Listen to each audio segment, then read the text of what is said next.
Doctor Zakir, এবারের প্রশ্নটা চোখে অ্যালকোহল দেওয়া, তার মানে কালো সুরমা। আমরা জানি এটা একটা সুন্নত, আমাদের নবী মুহাম্মদ সাল্লাল্লাহু আলাইহি সাল্লামের একটি সুন্নত, আল্লাহ তাকে শান্তিতে রাখুন। আর রোজা অবস্থায় চোখে অ্যালকোহল দেওয়ার অনুমতি কি আছে?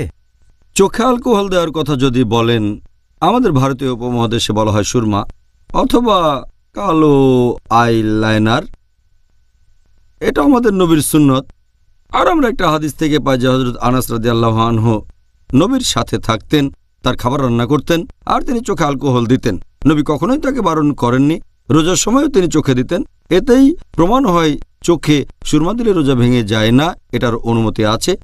আর এছাড়াও যদি ব্যবহার করেন কোনো আই ড্রপ বা ইয়ার ড্রপ, যদি সেই চোখের ড্রপ বা কানের ড্রপ বেশ কিছুক্ষণ পরে গলার কাছে স্বাদ অনুভব করেন, বেশিরভাগ বিশেষজ্ঞ বলেন এতে রোজা ভেঙে যাবে না, কারণ এটা খাবার যাওয়ার স্বাভাবিক পথ না। আর আই ড্রপ হচ্ছে এক ধরনের মেডিসিন, খাবার না।